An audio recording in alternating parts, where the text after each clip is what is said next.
우리 교회 설립 60주년을 한 달 앞에 두고 하나님 앞에 아름답고 멋진 교회 세우기를 원하는 마음으로 오늘 이 말씀을 준비했습니다. 포커스는 핵심은 하나됨에 있습니다. 우리 교회가 60주년을 12월 2일 날 맞이하게 되는데요. 또 정확하게 주일이기도 합니다. 그래서 하나님 앞에 우리 교회가 어떻게 귀하게 아름답게 쓰임받을 것인가, 하나됨에 좀 초점을 맞추어서 오늘 말씀을 전하려고 합니다. 3주에 걸쳐서 같은 말, 같은 마음, 같은 뜻이라는 제목을 가지고 설교하게 될 것입니다. 자, 오늘은 같은 말에 대해서 한번 살펴보겠습니다.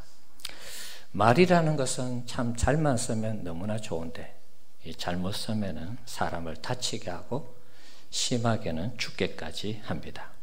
좋은 의사소통 도구인데 이게 잘할 때는 너무 좋은데 잘못하게 되면 사람을 죽게 한다는 것입니다. 최근 연예인인 이 설리라는 자매가 있습니다. 25살인데 악성 댓글로 인해서 자살을 했습니다. 꽃다운 나이에 죽었습니다. 어떤 사람에게 어떤 말을 할 때 그 말이 그 사람에게 비수가 되어서 그 가슴에 꽂히는 것입니다. 그래서 말이라는 것은 한번 뱉어지면 주워 담기가 쉽지 않아서, 그래서 우리가 말을 늘 조심해야 된다, 그런 말을 하는 것입니다. 잠언 25장 11절에 있는 말씀 한번 보겠습니다.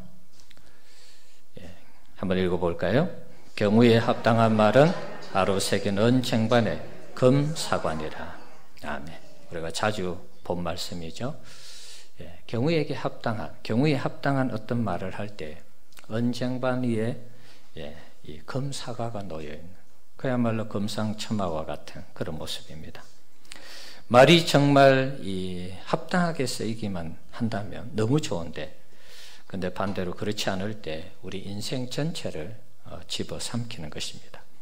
야고보서의 말씀을 한번 볼까요? 야고보서 3장 6절에서 8절 내용입니다. 읽어보겠습니다. 혀는 불이요 불의의 세계라. 혀는 우리 지체 중에서 온몸을 더럽히고 삶의 수레바퀴를 불사르나니 그 사라는 것이 지옥불에서 나느니라. 여러 종류의 짐승과 새와 벌레와 바다의 생물은 다 사람이 길들일 수 있고 길들여 왔거니와 혀는 능히 길들일 사람이 없나니 쉬지 아니하는 악이요 죽이는 독이 가득한 것이라. 아멘. 자, 혀가 어떻게 표현되고 있습니까? 불이라고 합니다. 불. 혀가 불이 되어서 그 혀를 통해서 나오는 그 말이 불이 되어서 우리 인생 전체를 태워버리는 지옥불과 같은 그런 것임에 비유를 하고 있습니다. 그 표현이 참 무시무시한 표현이죠.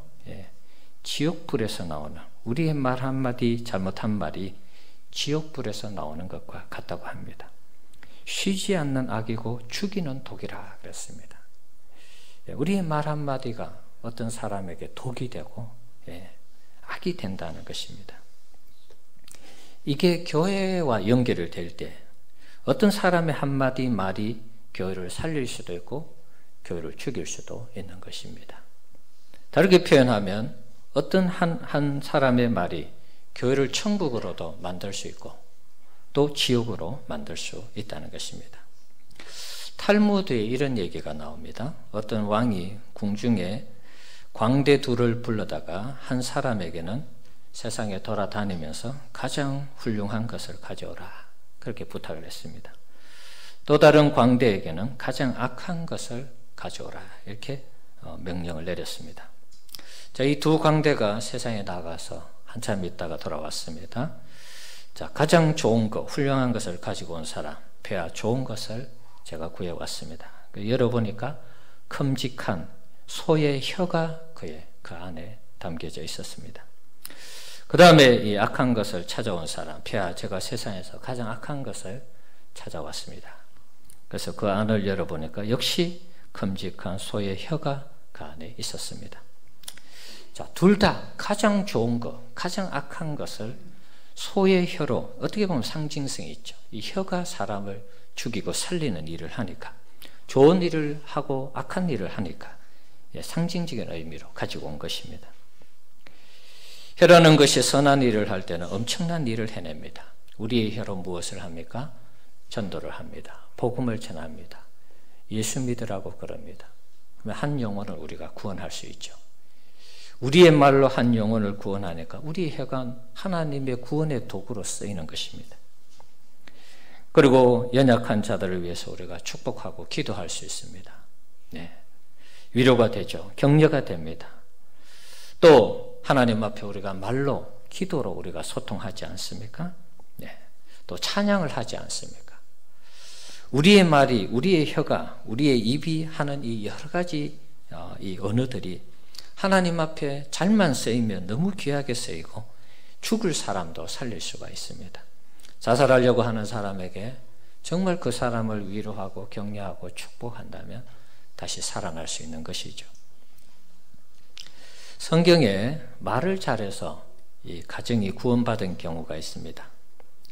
나발이라는 아내에 아비가일이라는 아내가 있습니다. 나발이라는 사람은 굉장히 미련한 사람입니다. 그런데 아주 부자였습니다. 양이 3,000마리고 염소가 1,000마리, 그러니까 하여튼 한 4,000마리 가축을 키우는 그런 대부자였습니다. 근데 이 사람에게 이제 요즘 말로 하면 가을이 되고 이래서 또 양털도 깎고 뭔가 고기도 좀 얻을 수 있을 것 같아서 다윗이 사람을 보냈습니다. 다윗이 늘 그 600명과 함께 이렇게 머물면서 이 나발의 가축을 좀 지켜주고 보호해주고 또 필요하면 도와도 주고 그랬던 것 같아요. 그래서 이제 추수하는 날, 양털 깎는 날, 좋은 날이니까 우리가 당신들에게 이렇게 선을 베풀었으니까 우리에게도 이렇게 좀 좋은 날 먹을 것 좀 주면 좋겠다. 뭐 적든 많든 내가 탓하지 않을 테니까 있는 대로 좀 우리에게 줄 수 있는 양만큼 달라. 이렇게 사람을 보냈습니다.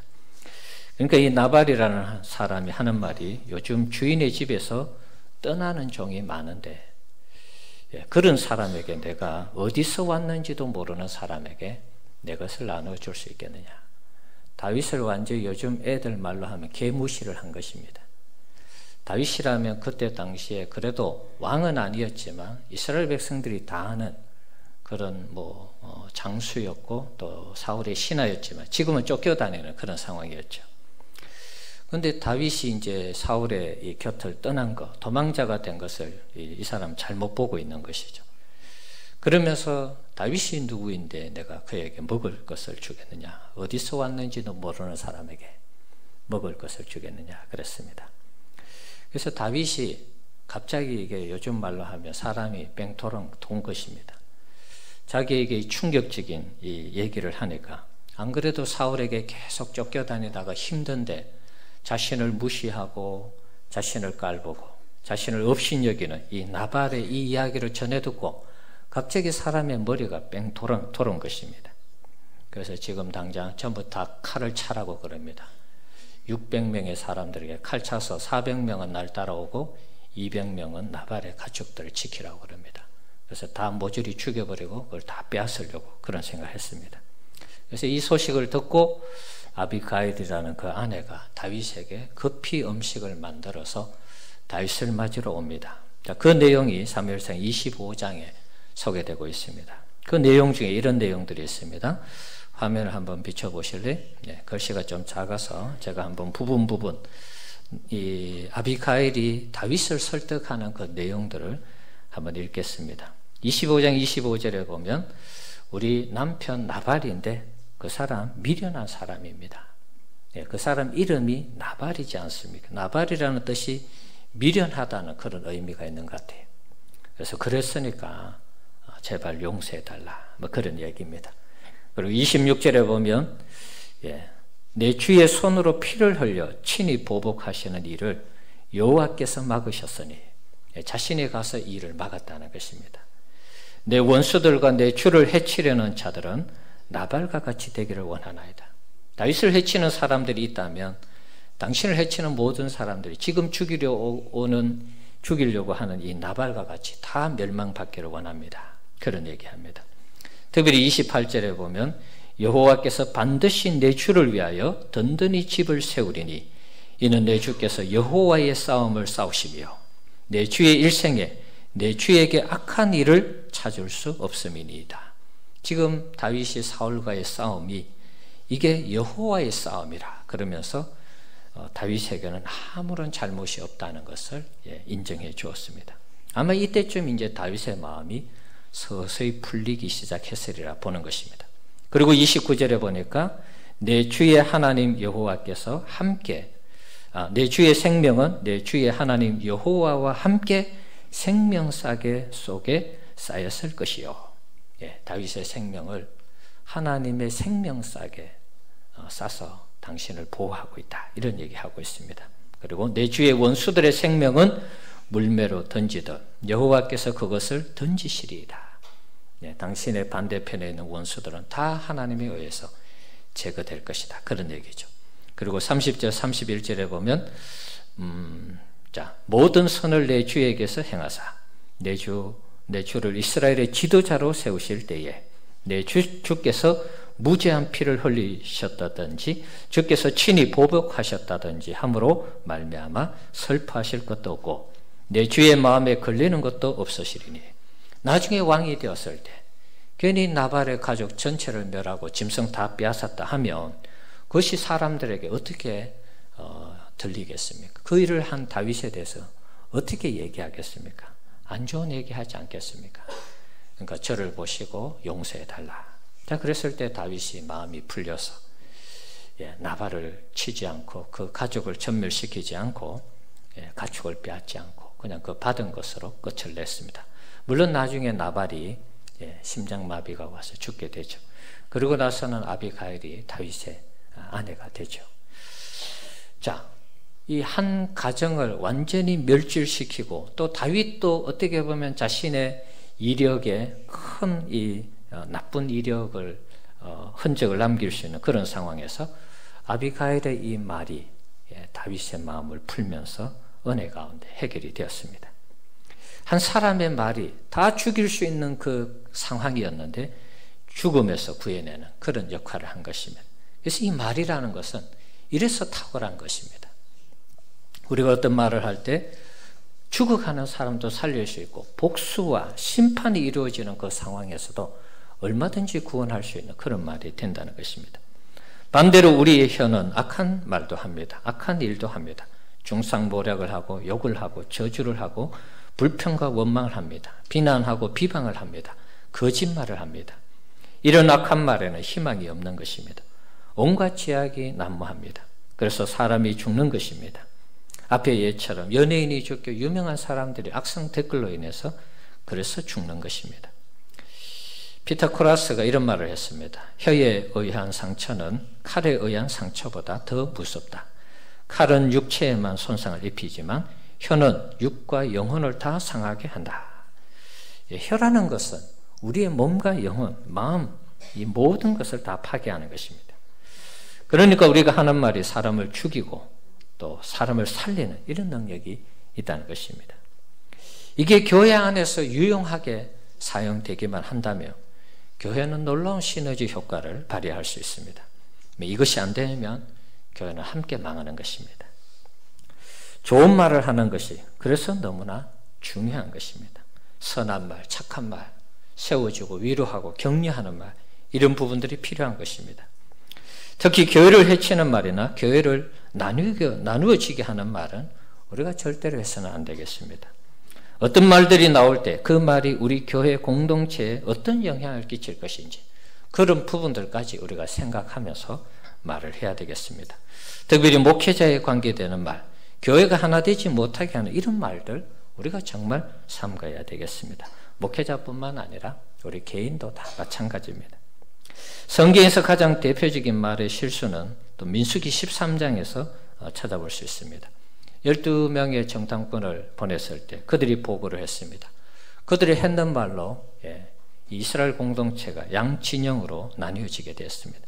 원망과 불평을 하면서 도를 넘는 하나님 앞에서의 대적이 일어났습니다.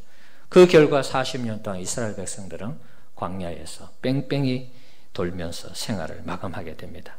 물론 20세 이상이 그렇습니다.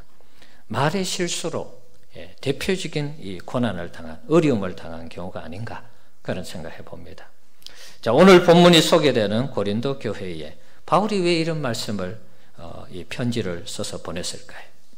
교회 안에 고린도 교회 안에 4가지의 분파가 있었습니다. 4가지의 파가 있다 보니까 4개 파가 있다 보니까 분란이 일어났습니다. 바울파, 아볼로파, 게바, 베드로죠. 게바파, 그리스도파. 자, 4가지의 이 분파가 있으니까 같은 말을 할 수가 없는 것입니다. 예를 들어 보겠습니다. 제 나름대로 좀 각색을 했습니다. 바울파 사람들 이런 얘기 할 수 있겠죠. 바울이 우리 교회를 세웠잖아.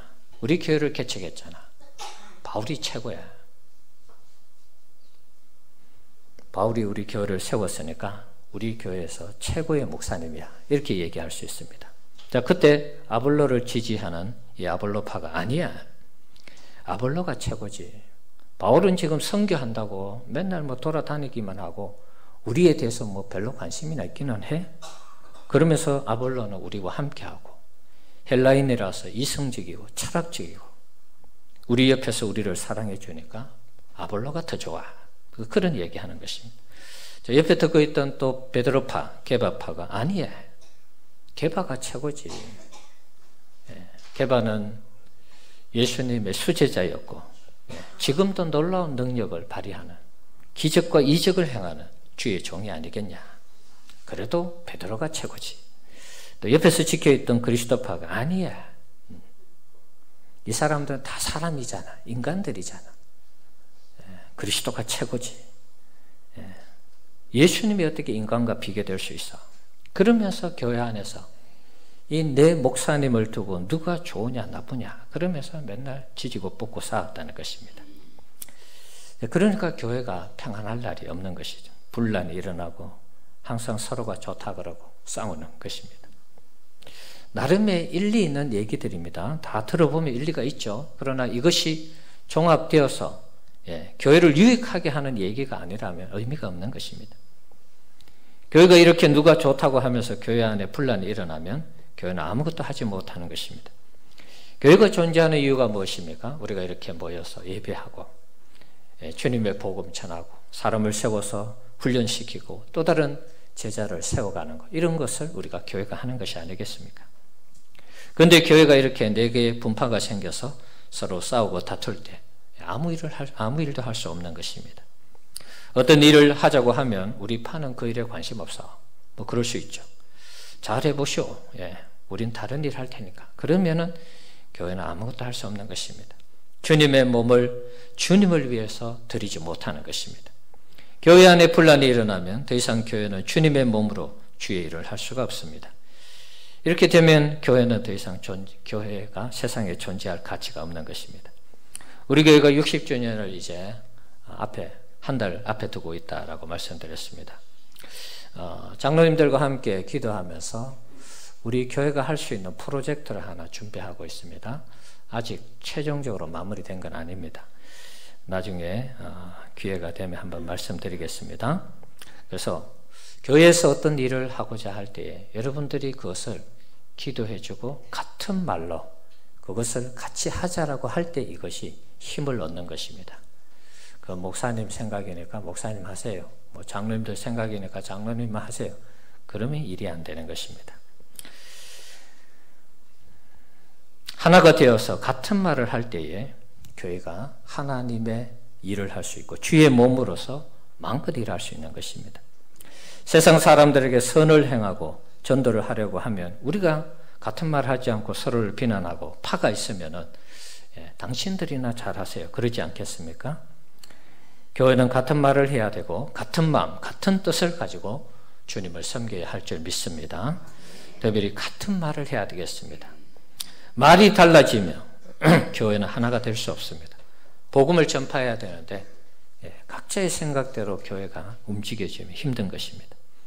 수많은 말로 교회가 의견 일치를 볼 수 없다면 교회는 그야말로 산으로 가는 것입니다.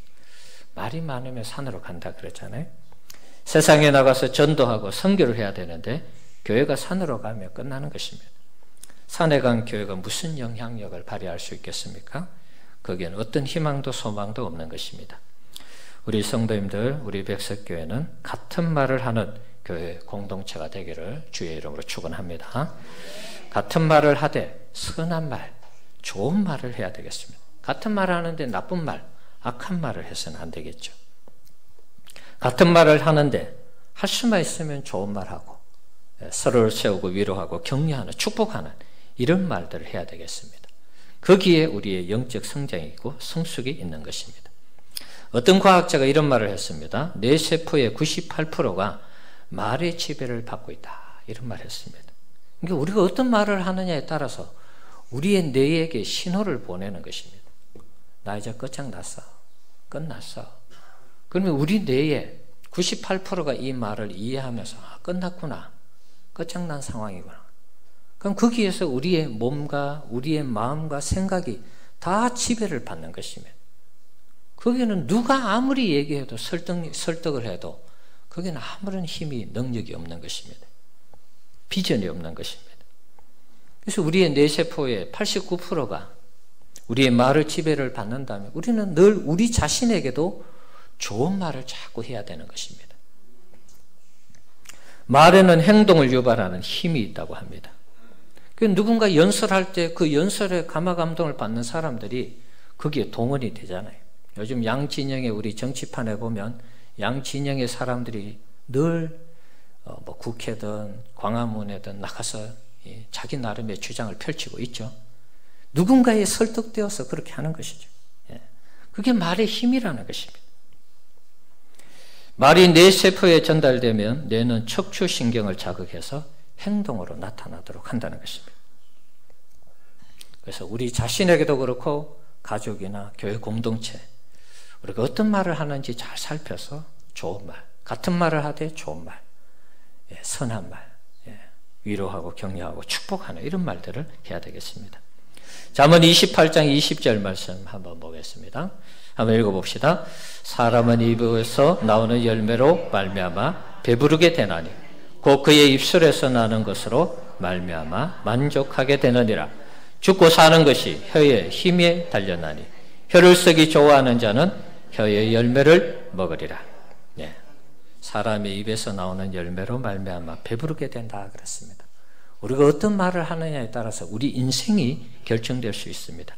죽고 사는 것이 혀의 힘에 달렸다 그랬습니다. 너무나 중요한 것입니다. 그래서 우리가 자주 써야 되는 말이 무엇인가? 우리 개인에게든 가정에서든 사회에서 혹은 교회에서 자주 써야 되는 말이 무엇인가? 기적의 10마디라는 이런 내용이 있습니다. 한번 보여주실래요? 자, 여러분들 한번 이 말들을 한번 곰곰이 여러분들이 한번 잘 생각하면서 우리 일상생활 좀 적용했으면 좋겠습니다. 성경은 아닌데, 자, 이런 말들이 우리를 살리고 우리에게 용기를 주고 희망을 주고 소망을 주는 말들입니다. 이런 말들이 아니면 우리가 자꾸 힘들어지고 소망이 없어지는 것입니다. 자, 기적의 10마디 첫 번째 한번 따라합시다. 내 잘못입니다. 어떤 문제들이 생길 수 있습니다. 살아가다 보면 우리가 사람 사이에 문제가 있습니다.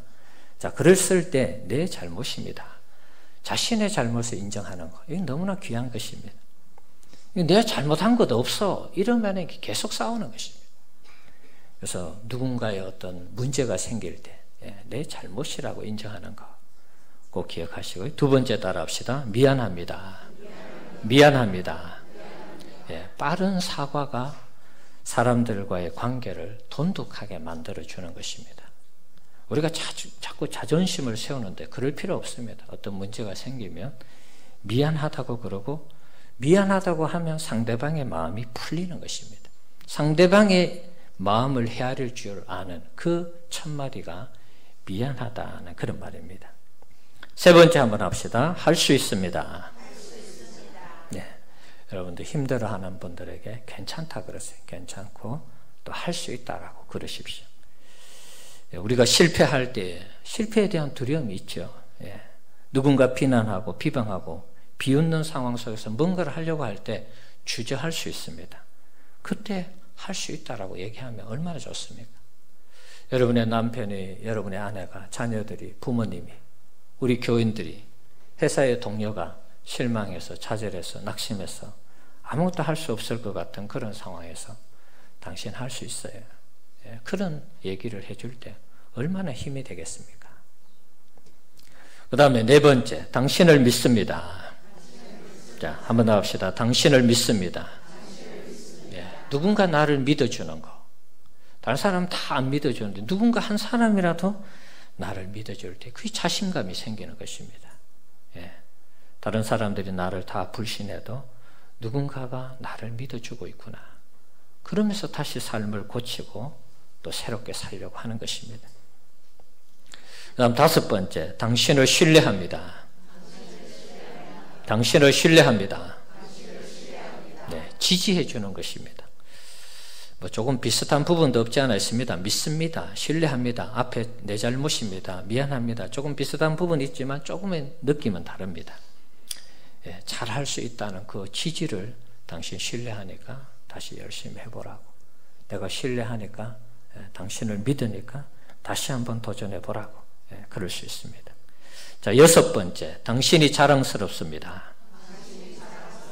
당신이 자랑스럽습니다. 우리가 이런 말을 잘 안 해서 그런지 따라하는 것도 시원찮은 것 같아요. 자, 따라합시다. 당신이 자랑스럽습니다. 자, 우리 옆에 있는 분들 보고 한번 합시다. 당신이 자랑스럽습니다. 어색하죠? 평소에는 영 뭐 무시하는 것 같은데 갑자기 하려고 하니까 어색합니다. 우리가 이런 말을 자주 해야 될 것 같아요. 자, 목회를 잘 못합니다, 사실. 그런데 가끔 가다가 누군가 뭐 목사님 설교에 은혜 받았다 그러고 이러면 힘이 나요, 사실. 별거 아닌데. 원 목사님이 지난주 뭐 이렇게 밥 먹으면서 그런 얘기 하더라고요. 차 타고 가면서 누군가 목사님 요즘 최근 설교에 대해서 은혜를 많이 받았다 뭐 그런 얘기를 한다 그래요. 그래서 제가 그랬죠. 나는 요즘 영적으로 좀 다운이 돼서 영 안 좋은데 내가 설교하고도 안 좋은데 그런 얘기를 들으니까 위로가 되더라고요. 그런 얘기를 하니까. 그러니까 우리가 서로에 대해서 이런 자랑스럽게 여기는 이런 부분, 특별히 지금은 완성된 부분은 아닌데 미래에 완성될 것을 우리가 기대하면서 자랑스럽고 존경하는 이런 우리 표현들 좀 찾아했으면 좋겠어요. 네, 일곱 번째 한번 따라합시다. 고맙습니다. 고맙습니다 말하는 이게 이제 마음을 활짝 열게 하는 것이죠. 식당에 가서 여러분 반찬 더 나와도 고맙다 그러고 자꾸 고맙다 그러세요. 그래 더 좋은 거 더 자주 갖다 줄 거 아니에요. 왜 이거밖에 안 갖다 주냐고 자꾸 짜증내면 갖다 줄 것도 안 갖다 주는 자꾸 고맙다 그러셔야 돼요. 누군가 도와주면 고맙다 그러고 당연히 알지 마시고 고맙다 그러고 칭찬해 드리고 자꾸 고맙다는 말을 할 때 그 배려가 상대편의 마음을 여는 것입니다. 여덟 번째 따라합시다. 당신이 필요합니다. 당신이 필요합니다.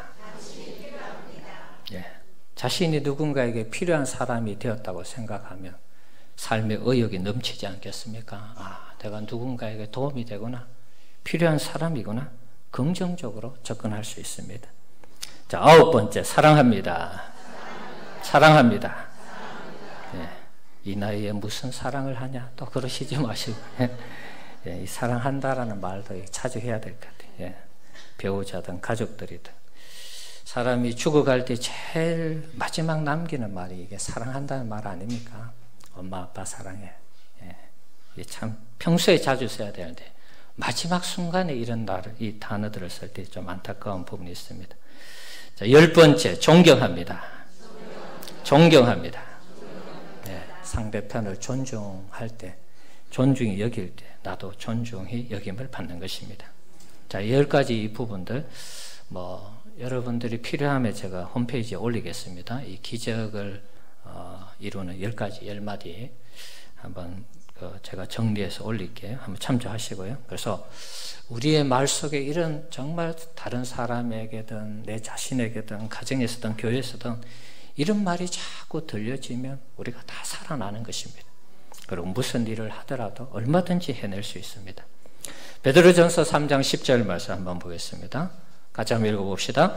그러므로 생명을 사랑하고 좋은 날 보기를 원하는 자는 혀를 금하여 악한 말을 거치며 그 입술로 거짓을 말하지 말고. 아멘. 생명을 사랑하고 좋은 날 보기를 원하는 자는 혀를 검하고 악한 말을 그쳐야 된다. 여러분 남은 생에 좋은 날 보시기를 원하시죠? 아멘? 네. 그러면 우리가 악한 말 안 해야 되는 것입니다. 혀를 검해서 좋은 말하고 격려하고 위로하고 칭찬하는, 존경하는, 사랑하는 이런 말을 해야 된다는 것입니다. 예, 가정에서, 교회에서, 우리 사회에서, 이 나라 인민족이 이런 말들을 한다면 우리나라는 지금보다 더 놀라운 하나님의 축복을 받게 될 줄 믿습니다. 우리 교회가 아름다운 말로, 같은 말로, 그러면서 교회를 세워서 60주년을 맞이하는 우리 교회, 이제 환갑을 맞이하는 우리 교회가 정말 남은 앞으로의 이 60년 이후에 우리 교회의 역사도 하나님이 우리 교회와 함께 하셔서 더 멋있게, 더 아름답게 쓰임받는 그런 교회로 세워지기를 주의 이름으로 축원합니다.